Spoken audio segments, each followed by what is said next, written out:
Good afternoon, everybody. It's Debbie Evans here, and yes, Rolo's with us, although I think he'll be asleep before I finish the first page.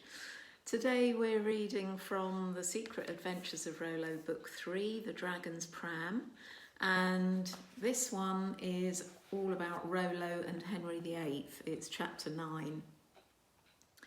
I wished I could share my secret with the floppy-haired boy.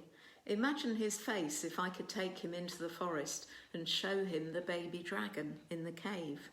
I was truly tempted to share my secret, but the trouble was I knew jolly well he would not be able to keep the secret to himself. Even if he did not tell the smiley lady, he would be bound to tell someone at school, and even if he swore them to secrecy, news would spread like a forest fire because of the very nature of the thing, and Gwyn's life would surely be endangered. I could not take that risk. Yulia and Dar kept Gwyn fed with wild rabbits from the warren, and I shared my doggy biscuits every now and then. The little dragon grew stronger and stronger and was soon testing his wings in the cave, and before long Yulia said he would want to fly. Uh-oh, that sounded like fun and danger all at the same time. It would be some time before the hatchling was strong enough to carry me on his back, as Rydian had done. It seemed ages since I'd had a time-travelling adventure, because my nights were taken up with looking after my charge, but then Athelstan summoned me and said he wanted me to go back to St Mary's Priory at Ankerwycke. Did I miss something in the 13th century? I asked, hoping I was not going to have to see King John again. No, this is a different king, a different century, and a different problem. Off you go, little pup, said the tree dragon. I dropped the pink ball among the tree roots and looked about for my light bearer. Yulia escorted me through the time tunnel as Dar was on dragon duty that night, and we chatted about Gwyn, and I asked the woodland girl when she thought the dragon would be ready to fly. I don't think it'll be long, she said, and, anxious to get back to help Dar with Gwyn, she turned on her heel and left me once more in the middle of the old yew tree. Just show you the picture here, Chantal's drawing of Rolo in the very old yew tree at Ankerwycke. I recognised the place at once, mainly by the smell of the yew resin, but what surprised me was that the girth of the tree had increased a lot since my last visit, and it took a while to find my way out from the middle of the tree. It wasn't only the tree which had expanded, the priory had grown a little in size too, and now had a small building extension attached to it. I hoped that this was a sign that the small community was prospering.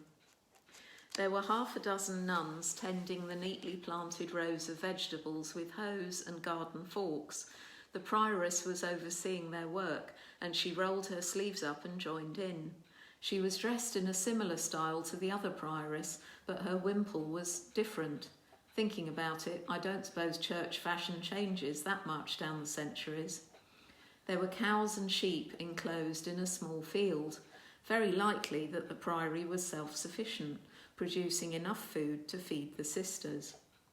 I glanced around as I hadn't yet worked out which king I would be meeting in this place, or even which year it was. There were no obvious clues. Uh-oh, the prioress had seen me and was heading over. Oh, petit chien, come on, are you hungry? Do you need a drink? The lady came towards me with outstretched hands, and I thought I could be onto a good thing here. She knelt down on the path and fondled my ears.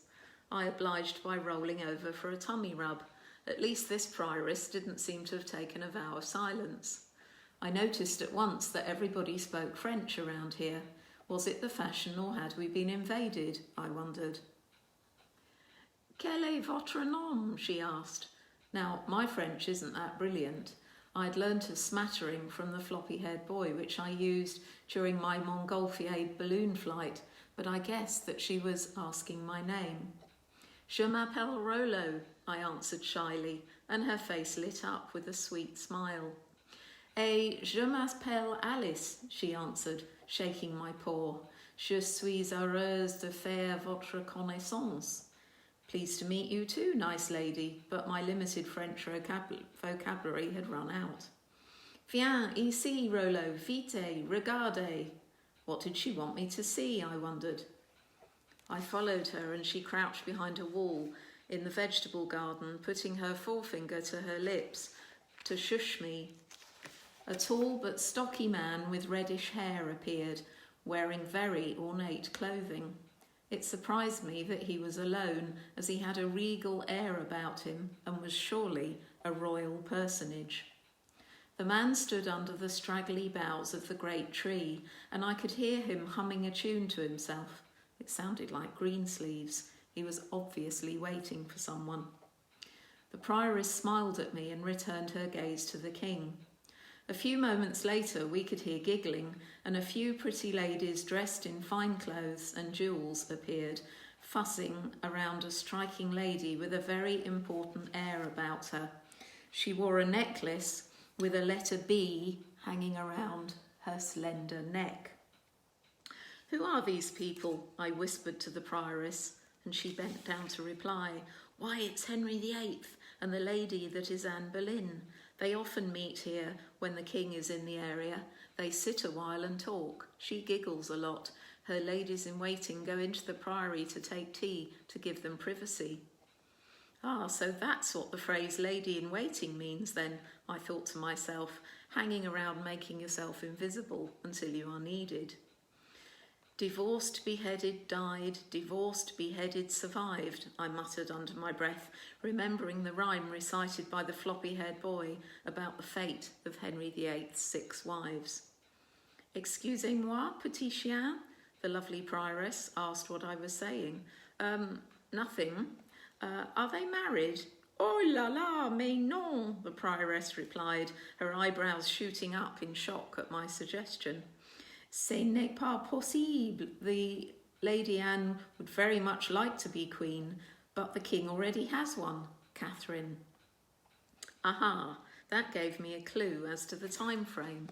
This must be before 1533, when Anne Boleyn finally got what she desired and married Henry and became Queen of England. Anne was bitterly disappointed at the king's reaction when she bore him another daughter, who would incidentally go on to become Elizabeth I, and after 3 short years of marriage, Anne Boleyn was executed in 1536. She was the second of the 6 wives married to the difficult Tudor monarch, who, by the time of her death, had already transferred his affections to another lady-in-waiting, the much-loved Jane Seymour, who gave him a cherished son. But of course the prioress didn't know any of this, as it was all in the future. Ah, the wisdom of hindsight. This small bejewelled woman with her flirty French small talk was the reason that besotted King Henry nearly led the country to war, fell out with the Pope and was excommunicated from the Catholic Church, a move which eventually led to the foundation of the Church of England. Well, well, what trouble she caused. I glanced across at the courting pair again, and I'm sure I saw Lady Anne rubbing her neck. The low boughs of the great yew tree sheltered the pair and kept to itself any whispered plans and royal secrets.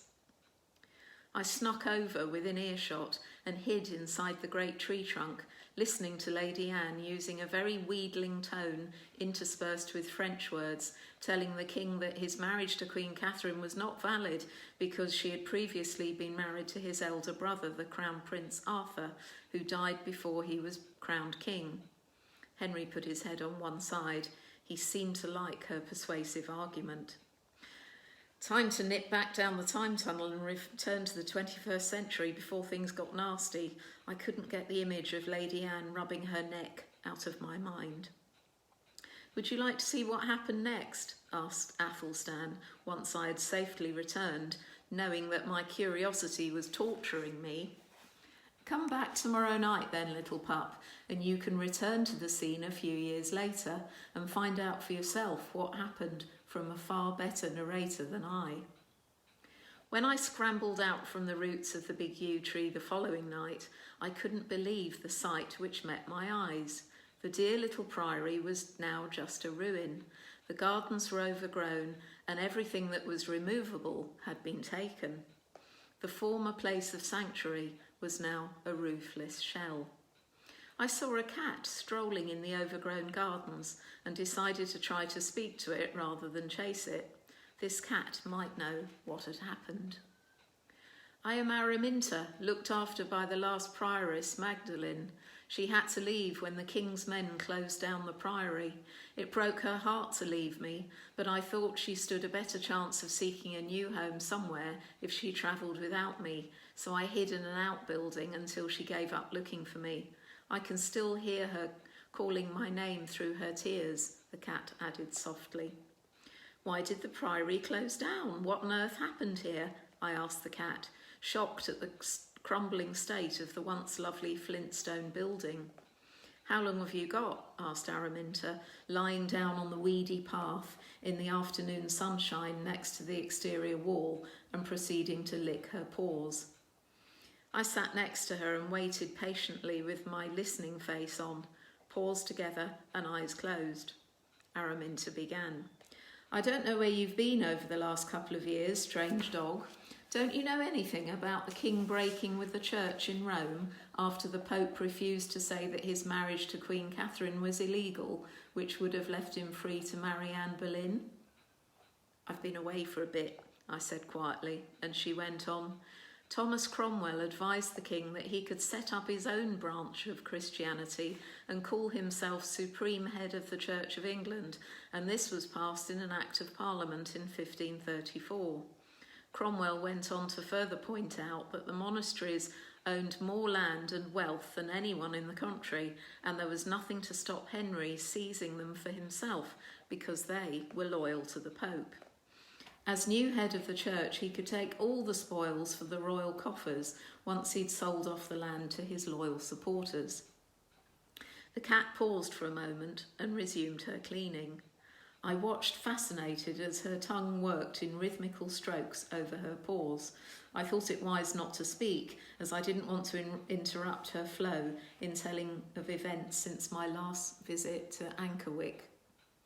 So, about the same time that Queen Anne had her head removed from her body, king's men came to loot and close down the dear priory on the orders of Cromwell. They took the silver communion plate, furniture and candlesticks, destroyed the altar cloth and tapestries, and the terrified sisters fled the erstwhile place of sanctuary in fear of their lives. The gardens they had so lovingly tended were trampled underfoot and have since been choked by weeds, as you can now see. The cat suspended her narrative, and we looked around at the once thriving garden, now overgrown and indeed in a sorry state. So that was the end of it, I murmured, and Araminta piped up, actually, that was just the beginning. Queen Anne was executed on the 19th of May, 1536, and the very next day King Henry was betrothed to Jane, another lady in waiting but much quieter than her predecessor Anne. She was of the Seymour family from Vlll in Wiltshire. Oh yes, I thought, I know where that is, not far from where I live with the smiley lady and floppy-haired boy. It was rumoured that a tunnel was discovered underneath Vlll, leading to Tottenham House in Savernake, where Henry VIII used to stay during hunting expeditions in the forest during his marriage to Anne Boleyn. Henry married Jane Seymour 10 days after the execution, but she was never crowned queen. Now, little dog, you're up to date. Their son Edward was born just a week ago on the 12th of October. Now everyone is pleased. The king has a male heir and is very much in love with his wife Jane. All is well within the kingdom. Perhaps the king will now focus on his new family and stop closing down all the monasteries, convents and churches, and maybe my prioress will come back and find me and take me with her. I left the cat to her musings and took my leave. The problem with time travel was that you came with knowledge from the future.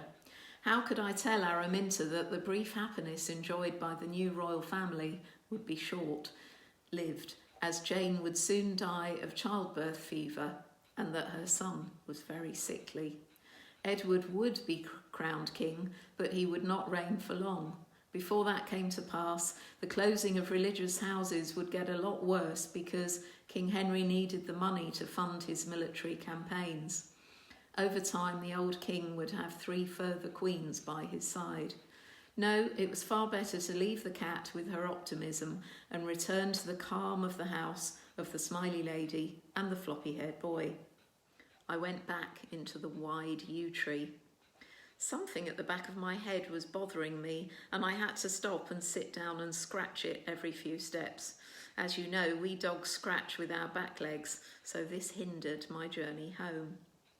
At the foot of the Athelstan tree, I remembered from a previous adventure that the Seymour family owned the land where Marlborough Castle once stood, so I asked Athelstan about that, as he knows a lot about local history and, well, let's face it, history in general.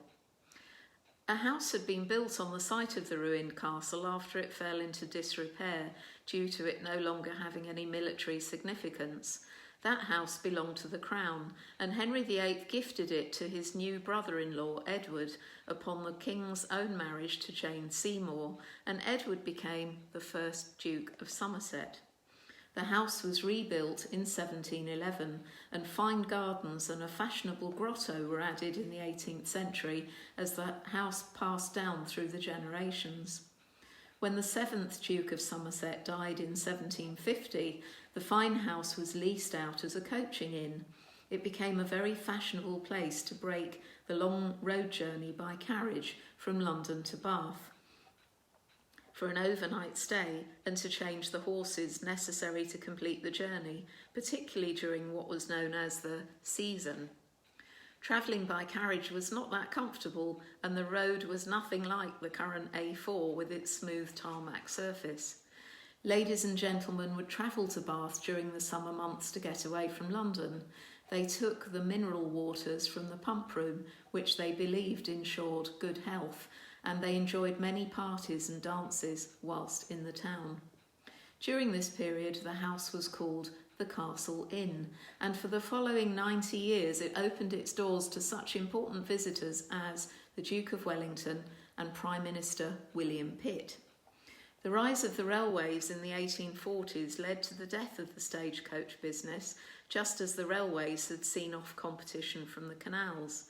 The Castle Inn closed in January 1843 and was eventually transformed into Marlborough College for the education of sons from good families destined for the clergy.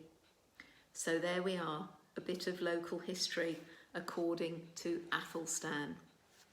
Well, I've certainly sent Rolo to sleep. Oh no, there is a bit of movement. Thank you very much for listening today, and have a lovely weekend. It is Friday today.